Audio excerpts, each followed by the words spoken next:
ब्राह्मण के साथ साथ कई जातियों के लोगों के यहाँ हत्याएं हुई, और अगर उसमें किसी का नाम आता है तो सिर्फ कुंडा के एक व्यक्ति का नाम आता है। ऐसी क्या बात होती है कि सिर्फ उसी व्यक्ति का नाम आता है?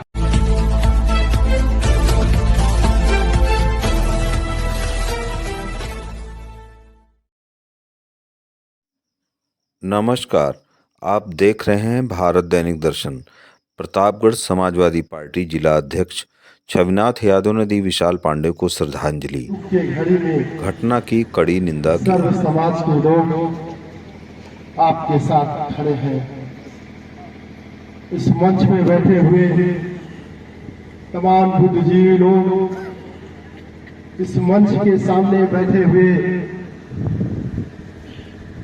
बुद्धिजीवी समाज के लोग और जो भी समाज के लोग आए हैं, मैं अपने बुजुर्गों के चरणों में प्रणाम करते हुए आप सबको सादर प्रणाम करते हुए अपनी बात शुरू करने से पहले मैं एक चीज जरूर कहना चाहता हूं। इस कुंडा की धरती पे इस छोटे भाई के साथ जिस निर्दयी से, जितने कुठार कहा जाए और जिन लोगों ने ऐसी घटना को अंजाम देने का काम किया है, उसकी जितनी निंदा की जाए शायद वो बहुत कम होगी। कुंडा में कोई ये नई चीज नहीं रही और न कुंडा के लोगों के लिए ये नई चीज रही। हम तो जो जानते हैं 93 से लेके उसके पहले से लेके बहुत से ब्राह्मणों के ही नहीं, ब्राह्मण के साथ साथ कई जातियों के लोगों के यहाँ हत्याएं हुई, और अगर उसमें किसी का नाम आता है तो सिर्फ कुंडा के एक व्यक्ति का नाम आता है। ऐसी क्या बात होती है कि सिर्फ उसी व्यक्ति का नाम आता है? हम लोग आज विशाल पांडे जी अपनी जान की कुर्बानी दिए। आदरणीय उमेश पांडे जी का इकलौता बेटा, जिसके न आगे न पीछे कुछ नहीं बचा, पूरा जीवन उनका भी बचा हुआ था, मगर इन लोगों ने जिस तरीके से उस बेटे को, उस भाई को हत्या करके उसकी जान लेने का काम किए, बहुत ही निंदनीय रहा। एक चीज मैं और कहना चाहता हूं, यहाँ के जो लोग मीडिया में जाके सफाई दे रहे हैं, जो लोग फेसबुक व्हाट्सएप पे लिखने का काम कर रहे हैं, जिन लोगों ने मीडिया के सामने जाके कहा कि उस परिवार के साथ मेरी पूरी संवेदना है, उस परिवार के पीड़ित परिवार के साथ हम लोग खड़े हैं। आप मंच पे और अपने मीडिया के सामने तो परिवार के साथ खड़े हैं, मगर प्रतापगढ़ जनपद की जेल में जाके उनकी पूरी व्यवस्था कराने के आप लोग काम कर रहे हैं। ऐसा क्यों आपका दोहरा चरित्र आपके साथ लगा रहता है? अगर आप पीड़ित परिवार के साथ खड़े हैं तो ऐसी आपको क्या जरूरत पड़ गई जो 2 दिन, जिस दिन वो जेल जाते हैं उसके दूसरे दिन जाके आप जेल में उनकी सारी सुख सुविधा की व्यवस्था कराने का काम करते हैं साथियों। यही नहीं, कुंडा बाबागंज की विधानसभा की धरती पे जगदीश भुलाई से लेके सदाशिव पाड़े से लेके तमाम ऐसे ब्राह्मणों की जो हत्याएं हुई, जघन्य अपराध हुए, उस जघन्य अपराध में जिन लोग संलिप्त रहे, कहीं न कहीं हम लोग भी उसके दोषी हैं। दोषी इस तरीके नहीं है। अगर आपने कुर्सी पे बैठाने का काम किया है तो हम ही आपको भोगने का भी हम ही आपसे उसका बदला भी लेते हैं। हम ही आप उनको मंचासीन करने का काम करते हैं। हम ही आपके बच्चों के साथ वो जान लेके उनके माता पिता को विधवा करने का काम भी किया करते हैं साथियों। यही नहीं, आज विशाल पांडे के साथ हुआ है, कल मेरे साथ होगा। अभी प्रमोद मौर्य जी जिस तरीके से कह रहे थे, मैं जानता हूं सदैव उनसे लड़ाई लड़ने का काम किए और उनके खिलाफ हमेशा एकजुट होने का काम किए। मैं विश्वास दिलाना चाहता हूं उस परिवार को,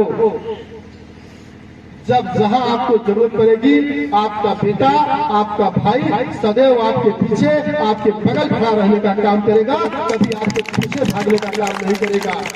मगर मैं आपको एक चीज और कहना चाहता हूं, जिस तरीके से आज श्रद्धांजलि समारोह में आप इकट्ठे हैं, और भी तमाम ऐसे पर्व आते हैं और तमाम ऐसे जगह सामान आते हैं जहाँ पे हमको आपको इकट्ठे होने की जरूरत होती है, वहाँ हम आप इकट्ठे नहीं होते हैं। हम आप लोग फटने का काम करते हैं, और जो हम लोग फटने का काम करते हैं तो वो लोग उसका हमेशा 5 साल फायदा उठाते हैं और हमारे आपके साथ तमाम घटनाएं करने का काम करते हैं। मैं एक चीज और कहना चाहता हूँ, बहुत बुद्धिजीवी लोग इस मंच में बैठे हैं। प्रदेश के उस कोने से अगर हम शुरू करें और उस कोने पे खत्म कर दें, न जाने कितने अपराधियों के घर गिराए गए, न जाने कितनी माताओं बहनों को जो है उजाड़ने का काम किया गया। यहाँ तो खुलेआम पीड़ित परिवार ने कहा कि उनके घर अवैध है, उनकी मार्केट अवैध है। प्रशासन के लोग उस तरफ रखने का काम नहीं किए। इससे कहीं न कहीं लगता है कि सरकार में व्यक्ति विशेष के लोगों के साथ कार्रवाई होगी, उनके जात बिरादरी के लोगों के साथ कोई कार्रवाई नहीं होगी। मैं खुलेआम कह रहा हूँ इस बात को। हम लोगों पर फर्जी मुकदमा लिखा के, फर्जी तरीके से हम पे मुकदमा लिखा के हमारे काले सीज कर दिए जाते हैं, हमारे घर सीज कर दिए जाते हैं, हमारी गाड़ियां सीज कर दी जाती है। जिन लोग एक मासूम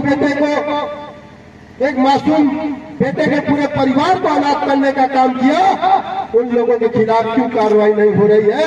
कौन सी अब की आपकी मजबूरी रही है जो आप ऐसी घटना के बाद भी उनके खिलाफ कोई काम करने का काम नहीं कर रहे? मैं आपको विश्वास दिलाना चाहता हूँ, जो लोग जेल तो चले गए आपके दबाव में, मुझे नहीं लगता है कि जो अपराधी भी बचे हुए हैं वो जेल भी जाएंगे। उनका नाम निकालने का काम यही लोग करेंगे। देख लीजिएगा जिस तरीके से यहाँ के लोकल नेता उनको बचाने का काम कर रहे हैं, निश्चित कहीं न कहीं उनकी मदद करने का काम कर रहे हैं। कि हमारी आपकी कमजोरी है, हमारी आपकी कमजोरी का फायदा उठा के हमारे आपके साथ ऐसे तमाम घटनाएं करते रहेंगे, जिसको हम लोग हमेशा झेलते आए हैं और झेलते रहेंगे। मैं पुनः बुद्धिजीवी समाज से यहाँ मंच पे और मंच के सामने जो लोग बैठे हुए हैं उनसे निवेदन करना चाहता हूँ, इस लड़ाई को ब्राह्मण समाज तक मत सीमित रखिएगा। इस लड़ाई में आपके साथ सर्व समाज के लोग आपके साथ खड़े हैं। जब आपको जरूरत पड़ेगी तब आपके साथ खड़े रहेंगे। जहाँ आपको जरूरत पड़ेगी आपका बेटा सदैव आपके साथ खड़े रहेगा। उन्हीं शब्दों के साथ पुनः मैं एक बार अपने छोटे अनुज, अपने भाई विशाल पांडे को श्रद्धा सुमन अर्पित करते हुए अपनी बात को विराम देता हूँ। जय हिंद, जय समाजवाद।